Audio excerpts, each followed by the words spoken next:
Hello everybody, welcome back to my channel, and in today's video I'm going to be talking about a potential storm, another storm actually, because we just had Agatha not too long ago, and it looks like we could have another storm forming in the Eastern Pacific again. Firstly, we're going to be looking at the National Hurricane Center, like what the chances are of this forming, and then after that we'll go into the GFS model, see what the Shia is like, and just like how good the conditions are. Then we'll look at the ECM, and then we'll look at the sea surface temperature anomalies, and then we'll also look at how the actual sea surface temperatures look right now. So first off, we're looking at the National Hurricane Center, and what they're going with is 0% chance in the next 48 hours and 60% chance in the next 5 days. So it's not going to form in the next couple of days. Like obviously the models don't show it for forming in like a couple of days, so the chances are low. Well, basically no chance for that. But it's when we get to the days 3, 4, 5 mark is when it could form. So first we're gonna look at the GFS. So the 18Z is about to come out soon, but I'm just gonna show the 12Z. So at around tomorrow, there's nothing much forming. Then as we get towards Sunday, this is when we could see specific forming here. And if we do a quick sounding over the system, well, potential system, 4 knots of Shia, 82% relative humidity. So Shia is really low, favorable, and anything above 70-ish% for relative humidity is really favorable. So no problems there. Then as we get into Sunday and Monday, it starts to potentially rapidly intensifying. And there is a little bit of convective feedback, so it could be blowing up the convection a little bit too much, but overall I still think we're gonna get a storm out of this, and it could become strong, but we'll have to wait and see. So another sound in here, for June 9th, 5 knots of Shia and 89% relative humidity. So Shia still not an issue at all. It's perfect Shia actually. Anything around 5 and 8 knots is prime Shia, basically, where where the Shia is just perfect for the storm to develop, and the relative humidity is just extremely high.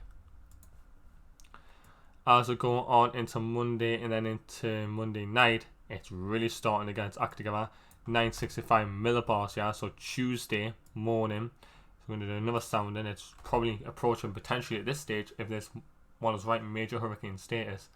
12 knots of Shia and 92% relative humidity. So the Shia's gone up a little bit, and I'm going to look into it more in on the next tab. But Shia's gone up a little bit. It's still fine. Like if it's below 15 knots, it's fine. If it gets to 15 knots, that's when it could slow it down a bit. Then if it's 20 knots or over, then it's really unfavorable. So at this point, it's still really not that much of an issue. Then as we get to 12Z on Tuesday, this is when it's forecasted to peak by the GFS. I'm going to do another sounding for peak. Let's try and see if I can get it to work one more time. Hopefully I can get this to work. No, it's not working. But basically this is peak 957 millibars, so that's more or less a major hurricane now. And then the GFS shows it making landfall on Mexico. So Mexico again, please keep an eye on this. Even in Baja California, like, so anywhere from there and on the coastlines down to Mexico and the Mexican border, please keep an eye on this, because like there's a potential storm forming potentially. So if we look at the Shia map now, so when it's going to form roughly here, so it's not too much Shia. So basically we've got outflow coming out of the south to the northeast. So overall there's basically not much Shia at this point. Then as it's starting to form, it's basically got really nice forward outflow, as you see here, and decent southern outflow. So at this stage there's no Shia. Then as we get towards near potentially major hurricane status as forecasted by the GFS, obviously take it with a pinch of salt, but at this point Shia is basically non-existent. Forward outflow, this is basically no Shia at all at this point. And then if we go to 9, when it's a peak, the outflow is actually getting better towards its north, towards the northeast, northwest. It's really got good favorable conditions. if it plays out how the GFS is planning it out, so there's a potential strong storm that could form. At the minute, I would say we're gonna at least get a name out of it. I think we're gonna get a name, but will it become a hurricane or major hurricane? That's something we'll have to look at down the line in the next days when the models get more in like an agreement. But there's definitely something potential to form here, and then excuse me. So if we look at the ECM here,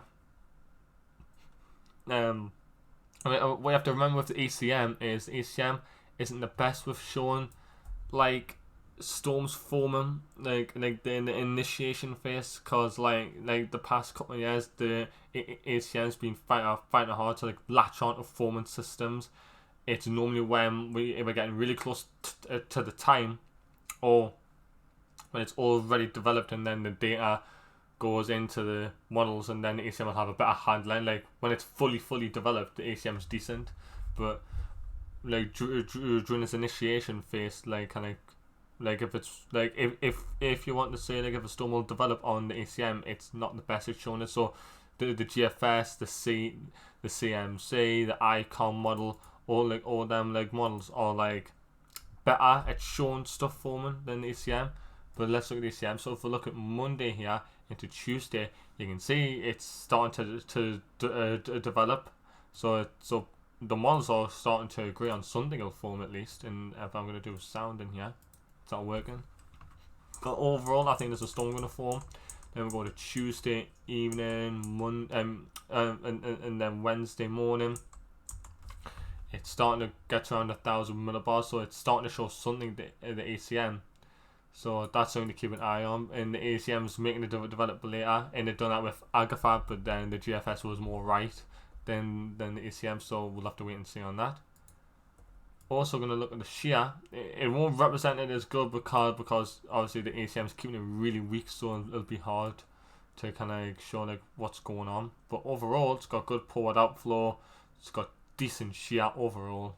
Let's try for one more sound and see if I can get a sound in. It's not working for some reason, but overall the Shia's not too bad. But then eventually it just gets blown apart by Shia at the end of the run. But obviously, if it's stronger than that, in like if it's like how the GFS is, obviously it'll create its own Shia. So if the ACM was like strong like how the GFS is, the Shia profile here will be totally different, so that's something to bear in mind. But overall, both models are showing something forming in the Eastern Pacific, and it's something to keep an eye on. And then we're going to look at the sea surface temperature anomalies for where this could form. There's definitely a bit of upwelling from where Agafab was, but overall it's near average or just below average, but overall it's not too bad. Then if we look at the sea surface temperatures at like how it is at the surface, we've got 29 degrees, 30 degrees in some spots. So if it goes more northwest, how the ECM is, it goes into cooler waters. It's actually still warm enough to support a hurricane, but if it's in warm waters and then it declines into cooler waters, it'll start to lose its strength, and it'll start to like it'll just slow down its intensification. Then sometimes it'll weaken. So if you want a storm to intensify, it'll like have to stay in its actual conditions, and if it starts dropping off, it'll start dropping off as well. So yeah, guys, I thought I would just do a quick video here on the potential storm forming in the Eastern Pacific, and yes, there's definitely potential here. I think we'll at least get something forming, whether it become a hurricane or a major hurricane. I can't really say anything yet, but if there's anything to go by with Agafab, this is a similar scenario to Agafab. It was a Central American gyre forming around where Mexico is, and in like basically it's basically where there's like wind rotation from the east to the from east to west to south to north. It's just like a big circulation, and then with gyres they can start like spawning off like bits of vorticity, even the Atlantic or the Eastern Pacific, and in this case it's showing it in the Eastern Pacific. And there is potential in the Atlantic, but I'm going to make a video on that on another day, because there's still some uncertainty. But the Atlantic and the Gulf Coast could see something, but that's too far out, and it's just something to monitor at the moment. But I'm not going to do a video on that for another day or so. But I'm going to do another video tomorrow on the potential storm in the Eastern Pacific, and we're going to say like what's going to happen in the next coming days. So please like and subscribe, and I'll do another video tomorrow.